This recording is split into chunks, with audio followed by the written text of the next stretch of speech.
Allez, salut Annemasse, 61 505, arrêté au carré 881. Attends, j'ai un problème justement, je suis en train de regarder pourquoi est-ce qu'il s'ouvre pas, je te rappelle quand c'est bon pour moi.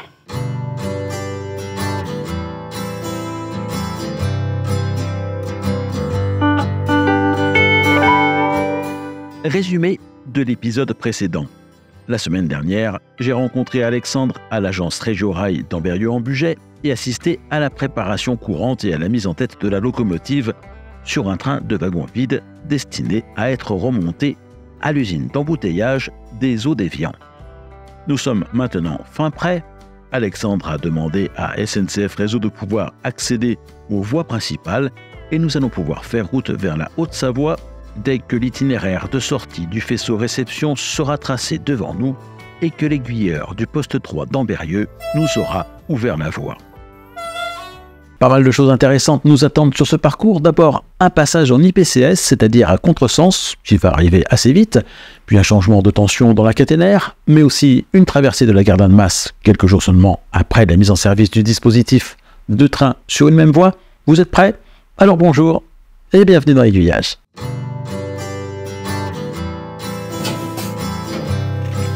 Donc là, j'ai l'autorisation de mise en mouvement.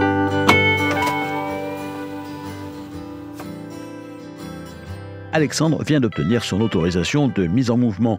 Le temps qu'il termine sa manœuvre de sortie du faisceau et qu'il ait dégagé les aiguilles, et je lui redonne la parole dans quelques instants. Nous sommes en effet toujours dans une marche restrictive, qui n'est plus une marche en manœuvre, mais une marche à vue jusqu'au premier signal de cantonnement. Sa vitesse est donc limitée à 30 km/h. Ensuite, la même limitation de vitesse s'appliquera pour le franchissement des aiguilles. Puis, la vitesse limite sera relevée à 100 km/h jusqu'à la gare de Saint-Rambert-en-Bugey.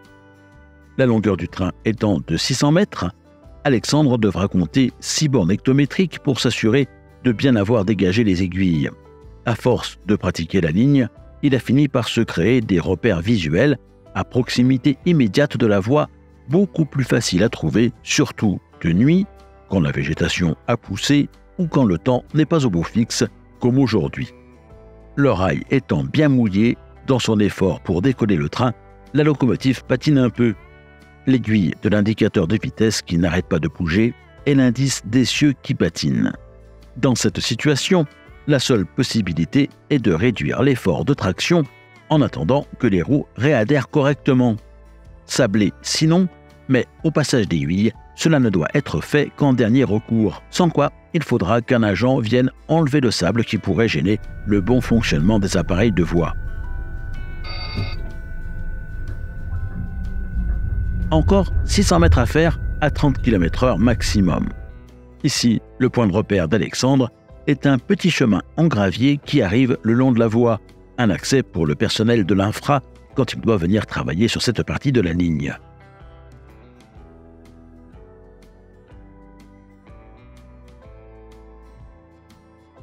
Et voilà le petit chemin de gravier. Je passe donc le relais à Alexandre pour la suite du commentaire. Généralement, le but, quand on est limité à une certaine vitesse, c'est de l'atteindre le plus vite possible. Comme ça, on n'engage pas trop les aiguilles et les machins, comme ça, ils peuvent faire passer des trains rapidement sur les voies. Autant nous derrière que sur les voies qu'on coupe éventuellement. Ouais. Mais là, aujourd'hui, ça va pas être bien brillant, au vu de la faible adhérence. Normalement, je serai à 100 km/h au bout de la ligne droite là-bas. Ce qui fait à peu près 3 km pour une mise en vitesse. C'est pas excellent, mais ça pourrait être pire. Là, de toute façon, tu peux pas faire bien grand-chose d'autre que d'attendre que ça réagisse et que ça monte, quoi. Là, je suis au maximum des capacités de l'engin. Et là, si tu veux, même, je connais tellement bien la ligne que je vais pouvoir m'aider d'une légère redescente à un moment donné. Alors, régulation pour le 61 505. Train 61 505, je t'écoute, régulateur, bonjour. Bonjour conducteur, je me permets de taper pour t'aviser que tu vas passer à contresens entre la Burbanche et Vérieux pour des vérifications de travaux à toi. Allez, bien reçu, passage à contresens entre du coup la Burbanche et Virieu-le-Grand pour vérification de travaux. Est-ce que tu peux te développer s'il te plaît? Oui, en fait, l'équipement a fait des travaux, ils doivent vérifier une aiguille lors d'un passage à contresens. Donc, vu que c'est le premier train qui passe, ça tombe sur toi malgré ton retard. Je suis désolé à toi. Ok, il n'y a pas de problème. De toute façon, moi, le passage à contresens ne change rien en termes de vitesse, donc il n'y a pas de problème. Écoute impeccable. donner l'information au conducteur. Je vous souhaite une bonne route, une bonne journée. Terminé. Je te remercie pour l'information et puis je te souhaite une bonne journée aussi. Terminé. Bon, voilà, la régulation qui m'appelle pour me dire que je passerai à contresens. Donc régulation qui est, elle, toujours à Ambérieux? Elle est à Chambéry, la régulation. Celle-là, d'accord. En fait, à partir d'Ambérieux, on dépend de la régulation Alpes, entre guillemets, donc l'ancienne région de Chambéry. Et de l'autre côté d'Ambérieux, quand on part direction Lyon, là, ça sera de la direction de, enfin, ce sera la gestion Lyon. Donc là, ils te préviennent pour que tu ne sois pas surpris, pour que tu puisses anticiper quelque chose ou, en réalité, pour moi, ça ne change pas grand-chose, que ce soit en termes de vitesse ou en termes de conduite. Et même s'ils ne m'avaient pas avisé, la signalisation m'aurait dit simplement ce que j'allais faire. Et comme il n'y a pas de changement de direction, ça ne change pas grand-chose pour moi. Ouais. Là, tu vois, juste après le petit pont qu'on vient de passer, c'est une légère descente, du moins ça monte moins fort. Ouais. Du coup, je peux prendre les derniers kilomètres. Ça t'aide à récupérer de la vitesse. Ouais. Quand tu as une locomotive en pouce, c'est une des situations dans laquelle tu peux être aidé ou oui. Quand tu prends la vitesse, elle peut t'aider à prendre une vitesse simplement. Tout à fait. Bah, quand on est avec une locomotive en pouce, là, on est déjà à 100 km/h depuis un petit bout de temps. Oui, d'accord. Oui, donc elle joue déjà ça, y compris sur des...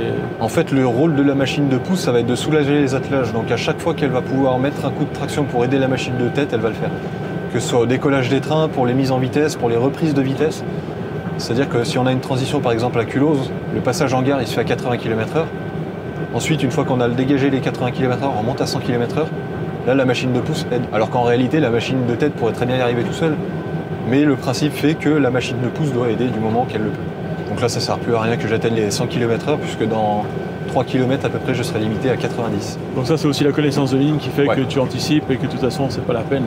Étant donné que ça monte, j'ai pas besoin de tractionner bien fort. Et si j'étais à 100 km/h, une fois que j'arrive sous le petit pont là, sous lequel on va arriver, j'ai juste à couper la traction et je suis à 90 km/h à la transition de vitesse. Voilà, ça c'est mon point de repère. Je coupe la traction ici, à 100 km/h. Et 2 km plus loin, je suis à 90, voire même en dessous. Donc on est bon. Est-ce que, bien qu'on soit sur l'électrique et pas sur le diesel, où c'est peut-être plus sensible, est-ce que vous pratiquez l'éco-conduite? Justement, c'est ce fait de... On pratique l'éco-conduite, et étant donné qu'on a conduit des machines diesel qui ne sont pas équipées du freinage aérostatique, on connaît même encore mieux les lignes et on arrive à mieux anticiper certaines choses. C'est-à-dire que des conducteurs qui ont l'habitude de conduire sur des machines électriques vont utiliser le freinage électrique en permanence, ou du moins beaucoup plus souvent que nous. Là, je te montrerai un truc un peu plus loin, pendant 8 km, je vais toucher à rien du tout et le train va conserver sa vitesse tout le long. Sur l'air. Là où des conducteurs utiliseront le frein électrique et ou de la traction pour regagner quelques kilomètres/heure, où ça ne sert pas forcément à quelque chose. Là, du coup, la transition de vitesse, elle se fait juste au niveau du bâtiment voyageur de la gare. T'as une indication pour ça? Pas du tout. C'est repris au document de la ligne. Moi, je sais qu'à partir d'ici, je passe de 100 à 90. Comme c'est pas repris sur le terrain, si je fais pas attention, le KVB me rattrape et il m'arrête. Ça, c'est un TIV 90 qu'on appelle mobile. Étant donné qu'il est effacé, ça veut dire que je continue sur ma voie. S'il avait été présenté, je serais rentré sur IPCS. C'est la situation que du coup on aura un peu plus loin. Du coup, l'indication est reportée sur ce signal-là. La barre blanche qu'on voit au-dessus, c'est le TIV 90 de rappel qui est effacé. L'exécution 90 km/h pour les trains qui roulent plus vite se fera au niveau de l'aiguille. On voit un chevron pointant bas là-bas. Ouais, ça sert. Là, ça roule jusqu'à combien là pour les trains pour les trains, il me semble que c'est 110 km/h maximum sur cette portion. C'est pas forcément une ligne où les trains roulent vite, mais c'est assimilé à une ligne de montagne. On le verra un peu plus loin, ça fait... c'est un bon passage entre les montagnes. Bon, on voit déjà qu'on est quand même bien au fond d'une vallée là, et qu'il y a quand même... ça serpente quand même pas mal aussi, c'est pas... C'est ça, il n'y a pas de ligne droite. Non. Là du coup on va arriver à la gare de Tenay-Hauteville, avec son ancien évitement central, qui aujourd'hui n'est plus utilisé. Il y avait la même chose à l'ancienne gare de Rossillon, juste après la Burbanche. Sauf qu'on verra en y passant que ça a été déposé, enfin la voie centrale a été déposée, du coup les deux voies s'écartent et se rejoignent à un moment donné, alors qu'il n'y a plus de voie au milieu. Et là du coup, vu qu'on arrive en gare, il y a ce qu'on appelle un palier, c'est-à-dire que la montée s'arrête au moins pour le passage en gare. Donc là je vais reprendre un petit peu de vitesse, et dès qu'on aura quitté les quais, on va retourner dans la montée à 12 pour 1000. Donc une rampe assez forte mine de rien. Ah, surtout avec ce que tu tires, oui. C'est encore faisable, mais oui, on va le sentir, ça va perdre un peu de vitesse. Donc là, je fais exprès d'atteindre quasiment la vitesse limite Et dès qu'on arrive dans la courbe, là, ça commence à remonter. La signalisation, c'est du bloc automatique lumineux. Exactement. La plupart du temps, on aura du bloc automatique lumineux. Il y aura uniquement la partie entre Culose et Bellegarde qui sera en bloc automatique à permissivité restreinte. On verra que la qualité de la ligne sera un peu moindre. Là, on a de la jolie traverse béton bibloc. Oui, parce que là, on est quand même sur la ligne où on peut croiser potentiellement les Lyon-Genève. C'est ça. Un trafic assez important. Et puis surtout, c'est l'axe principal pour aller jusqu'au point frontière qui est Modane. Aussi, oui. À partir du moment où on va quitter l'itinéraire international, on va dire, on va s'en rendre compte, il y aura beaucoup plus de traverses en bois. Le tracé de la ligne sera un peu moins sympathique. Donc là, on a quitté la route nationale. À partir de là, c'est le point de repère pour dire que ça bombe beaucoup moins. On arrive quasiment au sommet. Donc là, tu vois, je suis en train de regagner un peu de vitesse. Et à partir du moment où j'arriverai quasiment à 90, je coupe la traction. Donc là, tu vois, je passe le sommet de la côte, en kilométrique 74, en marche sur l'air. C'est-à-dire que la traction est coupée. On a une indication de traction coupée. On perd de la vitesse. Mais c'est pas grave, parce que du coup, on va la regagner dans la première partie de la descente. La vitesse va se stabiliser autour de 80 km/h et on va conserver ça pendant à peu près 8 km. Comme notre vitesse maximum, c'est 90 km/h, on n'a pas besoin de freiner ou d'accélérer pour pouvoir passer ce qui est rappelé là, donc c'est 90 pour tout le monde alors en fait ici. Alors ça, du coup, c'est le passage en IPCS. Donc on va prendre une aiguille en position déviée, donc on a une vitesse moindre pour les trains qui roulent plus vite. Donc là, j'ai la répétition en cabine. Oui, donc là, tu es en quelque sorte averti de l'IPCS par le fait qu'il est éclairé. S'il n'était pas éclairé, s'il était effacé, tu n'aurais pas de changement de... C'est ça.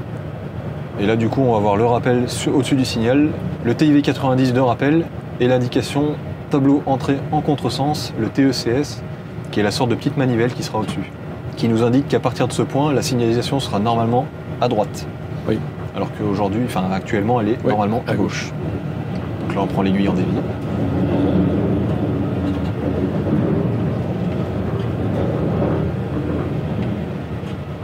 Et à partir de maintenant, nous sommes en contresens. Donc là, ce qu'elle t'expliquait, la régulation, c'est que c'était le premier train à emprunter cet itinéraire à contresens ce matin, c'est ça? Après des travaux, visiblement. Après les travaux, oui. Donc l'équipe qu'on vient de voir... c'est ça, ils ont dû œuvrer sur les aiguilles. Terminer son travail. Il y a besoin de vérification. La plupart du temps, quand il y a une maintenance qui est faite, que ce soit sur le matériel, que ce soit sur la voie, on fait des tests derrière pour confirmer que les travaux ont été effectués correctement. Ouais. Donc ça veut dire que toi là, tu as une mission spécifique, que tu dois rendre compte du fait que... Ça n'a pas été demandé, donc du coup, il n'y a pas de compte spécifique à rendre. Et dans ce sens-là, on voit qu'il y a beaucoup moins de signaux. Effectivement, ouais. Ça veut dire qu'en fait, forcément, ça restreint le trafic. Parce que automatiquement, ils peuvent envoyer moins de trains puisqu'il y a moins de cantons. Dans tous les cas, ça va être restreint puisque j'emprunte un itinéraire qui du coup pourrait être utilisé pour les trains qui arrivent dans l'autre sens. En plus, mais même dans le sens. Mais dans ce sens-là, oui, ça veut dire que le train qui me suit, en gros, il va soit patienter à l'entrée de l'IPCS, soit passer de l'autre côté, enfin sur l'autre voie. Et du coup, lui aura plus de facilité à me doubler de l'autre côté, puisqu'il n'a pas de restriction de vitesse pour passer sur cette voie. Et en plus, du coup, il a plus de signaux.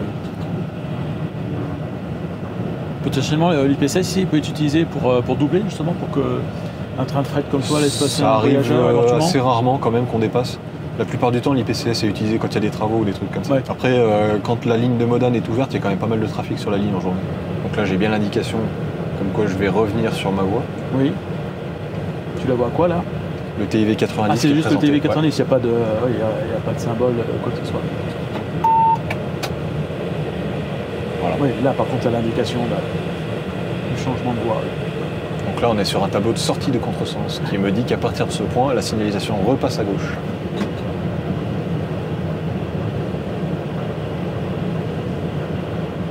Donc, le fameux signal fermé pour te laisser, toi, pouvoir revenir sur ta voie.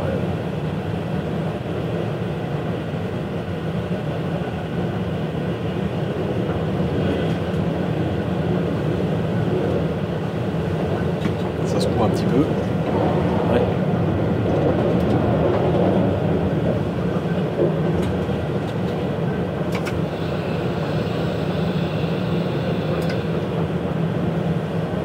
Et là, on arrive à la gare de Viry-le-Grand, avec l'ancienne ligne qui venait de Pressin. Oui. qui aujourd'hui a été complètement fermé. Il y a un mur de soutènement qui menace de s'épouler. Donc, Ah oui, donc il n'y a pas de chance. Ouais. Il y avait même un vélorail ici, le vélorail du budget, qui a été aussi fermé à cause de ça. Il y a 2 ans, ouais, à cause de ça, ouais, je me rappelle. Ça fait même un peu plus que ça maintenant. Ouais, 2 ans, 3 ans. Ouais. Du coup, la gare de Viru-le-Grand, on passe de 90 à 100 km/h. Donc au dégagement, là, je vais pouvoir reprendre la vitesse de 100 km/h. Pancarte S. Ça, c'est pour le passage dans la tranchée. Il y en a peu ici. Finalement, je trouve que par rapport à d'autres lignes, tu fais assez peu. Il y a 2 pancartes S sur tout le trajet. Ouais, je sais pas. Donc ouais, c'est assez peu. Ouais. T'as des lignes où c'est quand même beaucoup plus dense que ça, ouais. Ouais. Tu n'as pas vu beaucoup de passages à niveau non plus. Il y en a 5 ou 6, je crois, sur la première partie jusqu'à Culose. Il n'y en a pas tant que ça. Après, il y en a beaucoup qui ont été supprimés quand même. Donc là, on arrive au niveau de l'ancienne gare d'Artemar-Saint-Martin. C'est le sommet de la petite bosse. Et à partir de là, ça descend jusqu'à Culose. Donc là, avec la vitesse que j'ai, je sais qu'à partir d'ici, je reprends que 10 km/h maximum. Ouais. Donc je sais que je ne dépasserai pas la vitesse de 100 km/h. Alors ça, c'est valable uniquement avec les trains pour Avian. Quand on montait les trains de gaz à Modane, qui faisaient à peu près 1700 tonnes, beaucoup plus court, beaucoup plus lourd. Ouais. Du coup, il prend beaucoup plus de vitesse facilement. Du coup, ça, c'était pas vrai. Ouais. Il fallait que j'aille beaucoup moins vite au début de la pente pour être sûr de ne pas dépasser. Il faut adapter à la, voilà. à la charge. On adapte à la composition du train, parce que des fois, les trains sont plus courts et du coup, ils prennent plus de vitesse facilement, parce qu'ils ne sont pas tirés en arrière dans les courbes, ils ont des réactions qui sont différentes. C'est ça qu'il est... Chaque train est spécifique. En termes de freinage, en termes de prise de vitesse, en termes de résistance au vent. Des trains d'auto qui font 700 mètres n'auront pas la même résistance au vent que des trains de conteneurs qui font 700 mètres. Oui, ça dépend comment ils sont chargés, ouais, bien sûr. Ouais. Et des fois, le simple fait d'avoir une machine différente joue aussi. La G1206, qui est un cube, qui a une résistance à l'avancement qui est énorme, a beaucoup plus de mal à monter en vitesse que la V27000. Ouais. Déjà par le fait qu'elle est diesel, et puis même en vitesse, on sent qu'on est retenu par le vent. Là, tu vois, en passant sur le petit pont, si je suis à maximum 96 km/h, je sais que je ne dépasserai pas la vitesse. Là, on ne dépassera pas les 97 normalement. Là, tu risques pas. C'est plein de petits repères comme ça qui font que on est tranquille après. On a l'esprit qui est libéré pour regarder tout le reste. Parce que du coup, la mission du conducteur, c'est de conduire son train, mais en même temps, c'est de regarder la voie pour assurer la sécurité de son train. Et des autres ? Des autres trains. Ouais. Effectivement, quand on croise d'autres trains, on regarde aussi les autres trains qu'ils n'aient pas d'anomalie. Ouais. Qui peuvent mettre soit en danger notre train à nous, voire même les autres ou l'infrastructure en général. C'est pour ça qu'on est tous en relation avec la radio. Et toi, potentiellement, tu peux communiquer avec les autres conducteurs qui sont dans le... Avec la touche qui est ici, du coup, je peux communiquer avec tous les conducteurs, qui se trouvent dans les tous les postes. Ouais. Avec la touche qui est ici, c'est le régulateur sous station, donc c'est celui qui s'occupe de toute l'alimentation électrique. Ouais. Sauf qu'en France, c'est pas en fonction. Mais à l'avenir, ça le sera.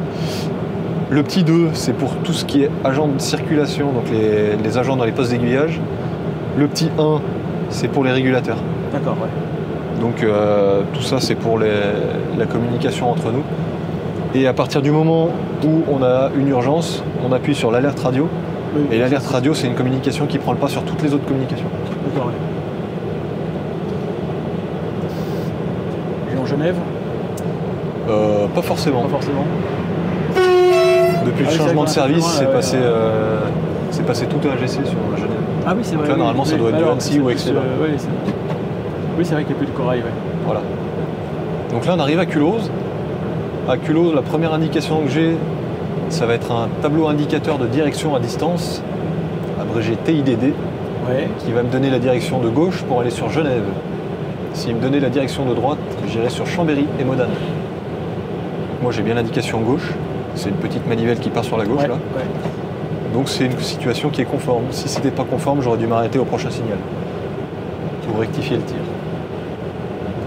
Ensuite, j'ai un TIV 80 qui va me demander de ralentir pour traverser la gare de Culose à 80 km/h.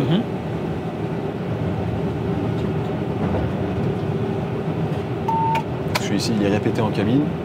Et moi, si je le passe en dessous de 86 km/h, j'ai pas besoin de mettre de coup de frein, je serai à la bonne vitesse à l'exécution. Et l'exécution, tu sais toujours où elle est? Ouais. L'exécution, elle change pas, c'est une plaque Z. Si elle est changée de place, je suis averti par les fiches qu'on appelle Arctic, qu'on consulte chaque semaine et qui nous informent des changements de signalisation, de la signalisation temporaire ou d'autres changements.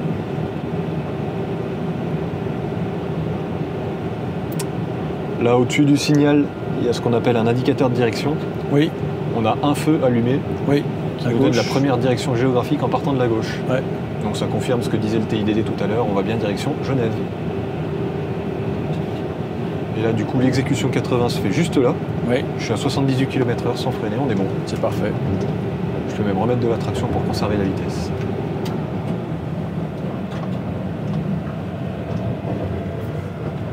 Ça secoue un peu sur le passage des aiguilles. Donc là, du coup, on a fini la zone à 80 km/h. Là, je reprends la vitesse à 100 km/h. Ouais. Jusqu'à la gare de Seyssel-Corbonneau. Et une fois que j'aurai passé la gare de Seyssel-Corbonneau, je repasse à 90 km/h.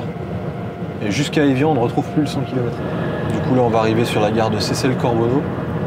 Donc notre transition de vitesse à 90 km/h. Et moi, je sais que quand je coupe la traction à 100 km/h avant le signal qui est juste là, je serai à la bonne vitesse en gare. Donc pas besoin de freiner encore une fois. Donc la transition de vitesse, elle se fait là au niveau du bâtiment voyageur. Et comme la ligne n'est pas équipée KVB, du coup il n'y a pas de balise, il n'y a rien du tout. D'accord, oui. Donc si moi je fais une erreur, théoriquement je ne suis pas rattrapé par le KVB. Ouais.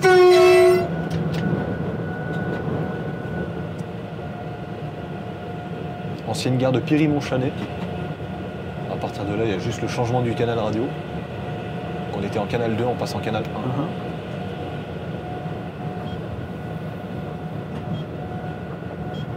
1.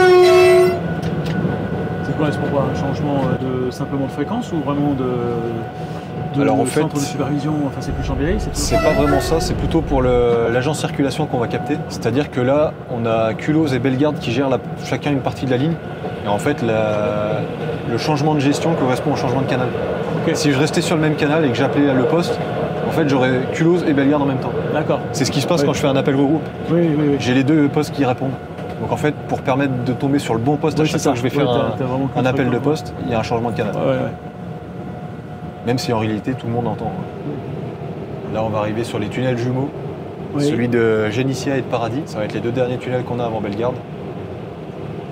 Et pour la conduite économique, à la sortie du dernier tunnel, on se met à 80 km/h traction coupée.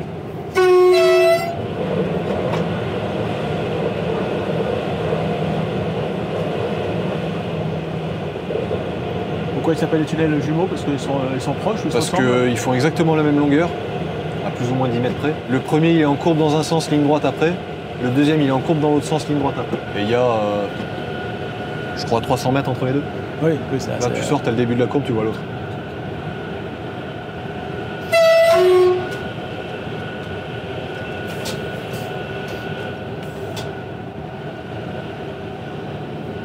En effet, il est pas loin. Ouais.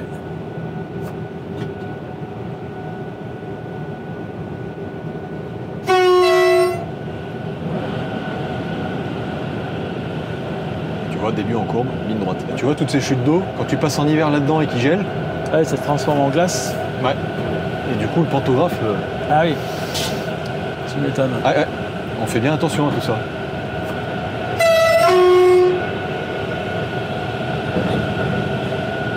Sortie du dernier tunnel, et du coup là on a l'annonce baisser panto, on va changer de tension. Donc historiquement tout ça c'est en 1500 Oui, volts. c'est ça, c'est toute la sortie de Genève, le temps qui est passé en 25 000. C'est ça. Donc ton baisser de panto, tu le fais quand? Je le fais en fonction du signal que je vais avoir. Ok. Soit je le baisse au dernier moment, soit dès qu'il présente le jaune cli ou l'avertissement, je coupe tout de suite. On va le voir là, juste sortie de la courbe. Tu vois, jaune cli, je peux couper tout de suite.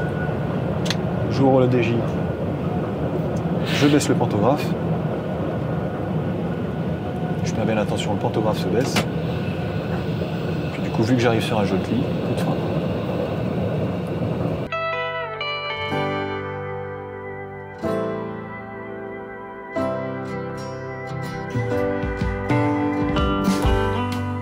Le jaune clignotant ouvrant une nouvelle zone dans laquelle Alexandre doit rester concentré sur sa conduite, je reprends donc ici les explications. Cette pancarte indique que le pantographe doit être baissé à partir de ce point. Celle-ci, le changement de tension. On passe de 1500 à 25 000 volts. Alexandre commande la remontée du pantographe correspondant. Dès que la machine retrouve de la tension, ce signal lumineux vert lui donne l'autorisation de refermer le disjoncteur. Nous sommes toujours ici sous jaune clignotant, un signal qui impose d'être en mesure de respecter le suivant qui est annoncé à distance réduite. Celui-ci est un ralentissement à 30 km/h qui concerne la traversée de la gare de Bellegarde. À partir du bout du quai, la voie commence à remonter, ce qu'elle fera jusqu'à l'entrée du tunnel. Nous franchissons un signal de bloc automatique lumineux affichant voie libre. Je peux donc rendre la parole à Alexandre. On a le PCD de Bellegarde qui fait régulation d'une partie de la ligne et puis l'aiguillage en gare. Donc ils sont deux agents en circulation dedans, je crois. À partir du panneau 60Z au dégagement de la longueur du train, on sera limité à 60 km/h. Et ça monte. Allez.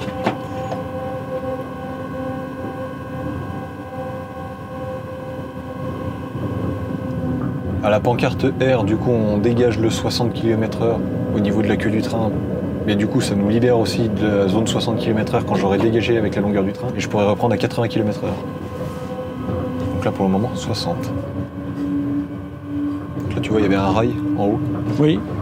C'était pour éviter de mettre le tunnel au gabarit 25 000 volts. Il y a plus de supports, plus rapprochés, mais ça coûte moins cher à mettre. Plutôt que de rabaisser le talon. Ensuite, du coup, j'arrive sur le sectionnement à 500 mètres. L'emplacement du sectionnement correspond à l'ancienne section de séparation 1500 volts, 25 000 volts, qui était juste à la sortie du viaduc. Et là, du coup, on est sur le viaduc de Longeray qui fait 50 mètres de haut. Et si tu regardes sur le côté, là, tu vas voir le Collonges-Fort-l'Écluse.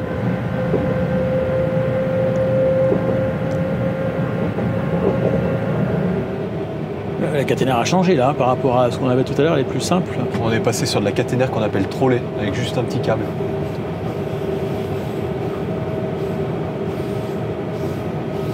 C'est léger, mais j'ai jamais eu de problème. Oui, ça. Pourtant, on en tire des trains lourds là-dessus. C'est que j'allais vérifier mon train. Ah oui. Si tu veux, tu pourras prendre la vidéo aussi. Tu veux regarder par. Je te laisserai regarder, tu vas voir, c'est sympa. Ouais.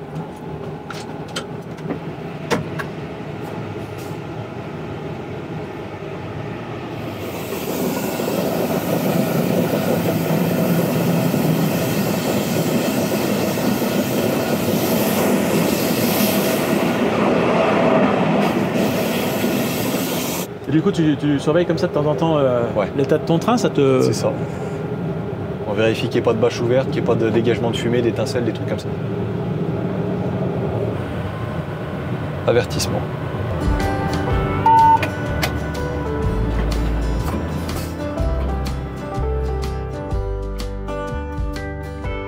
Nouvelle zone de vigilance pour Alexandre. Le signal de sortie de cette gare, qui n'est plus ouverte aux voyageurs, affiche un carré fermé. Nous allons donc nous arrêter quelques minutes, le temps de croiser un TER. Il s'agit là de notre premier arrêt depuis notre départ, depuis Ambérieu.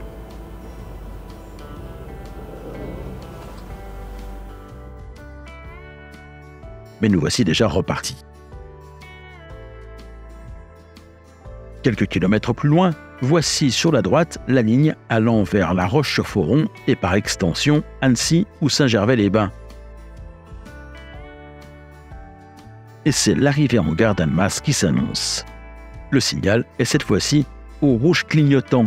Il indique une entrée sur un canton occupé et nous impose une vitesse maximale de 15 km/h en marche à vue. Sur notre gauche, l'entrée du tunnel du Céva dans lequel ce train suisse s'engouffre en changeant de voie pour passer sur celle de droite, puisque c'est exceptionnellement à droite que se font les circulations dans ce tunnel qui conduit vers la gare de Genève-Cornavin.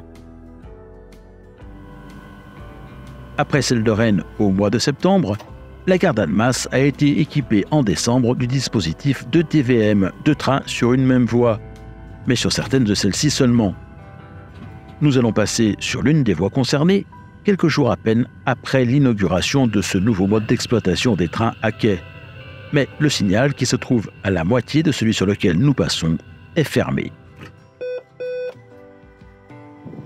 J'écoute. Allez, salut Annemasse, 61 505, arrêté au carré 881. Attends, j'ai un problème justement, je suis en train de regarder pourquoi est-ce qu'il s'ouvre pas, je te rappelle quand c'est bon pour moi. Allez, ça marche, y a pas de souci, je te laisse résoudre ton problème. Le signal s'ouvre et autorise Alexandre à rejoindre le bout du quai.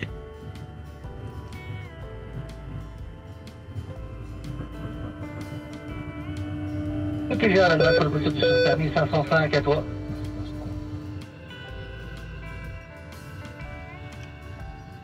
Ouais, 61 505, je t'écoute PGA. Et c'était pour te dire, du coup, te tenir au courant de comment ça va se passer. Comme tu as pu le voir, on a réussi à se décoincer, on a pu ouvrir le 881. Donc là, en fait, il y a ton train de croiseur qui arrive, qui est là dans à peu près une dizaine de minutes. Et au croisement, ce sera pour toi pour partir en direction de Lyon. Allez, ça marche, je repars d'ici une dizaine de minutes. Et ben, je te remercie pour tout.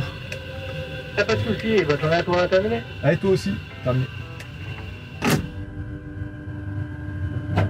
C'est reparti. Le 30Z qui nous est rappelé.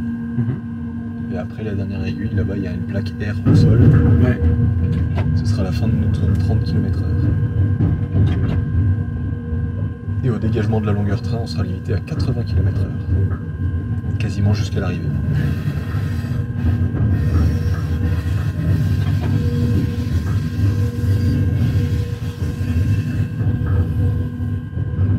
Du coup, tu vois, sur ces passages à niveau, ils ont fait l'expérimentation des barrières anti-piétons. Ah oui, un peu qui passe dessous. Ici, ça fait peut-être 3 ans qu'il y en a, un peu plus.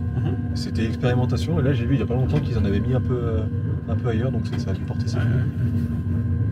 Tu vois, une fois que la tête du train a passé le kiosque, on va reprendre 80 km/h.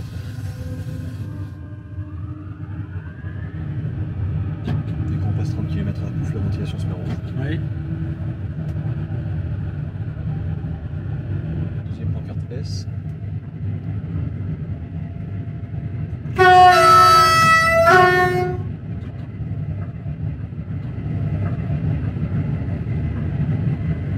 Le sectionnement qui suit.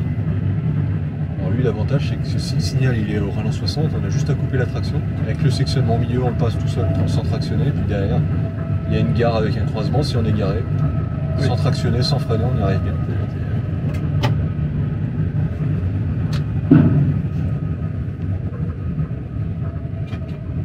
Là, j'ouvre le DJ, dès qu'on a passé, je referme le DJ et je reprends la traction. Du coup, tu vois, ça met des messages un peu bizarres. Oui. Ça, c'était tout ce qui était équipement voyageur. Ah oui. Nous, on n'a pas à en tenir compte du coup. Oui, même si c'est écrit en rouge et en jaune. Oui, c'est pas pour nous. C'est clair. Ah, tu vois, les remises en puissance, elles se font progressivement. Oui. Pour éviter les à-coups, parce que sinon, chaque fois que tu fais une grosse remise en puissance, tous les attelages se détendent. Puis à un moment donné, ils reviennent, donc du coup, ça met des à-coups à chaque fois. Là, on va arriver sur Thonon. Ouais. La gare se passe à 40 km/h. Et cette fois-ci, il y a une annonce avec l'exécution. On se fait pas surprendre. La gare de Thonon. Là, le tableau R, c'est pour la fin de la zone 40. Dans 600 mètres, on aura dégagé. Et on aura à peine le temps de remonter en vitesse qu'on aura le ralent 30 pour rentrer chez Evian. Et voilà, on arrive au bout du voyage.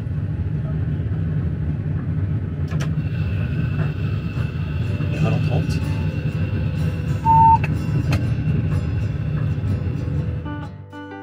Un dernier signal affichant l'avertissement et nous traversons le viaduc sur la Drance, de l'autre côté duquel un rappel d'avertissement est présenté, ainsi qu'un tableau G qui signale l'entrée sur les voies de service chez le client.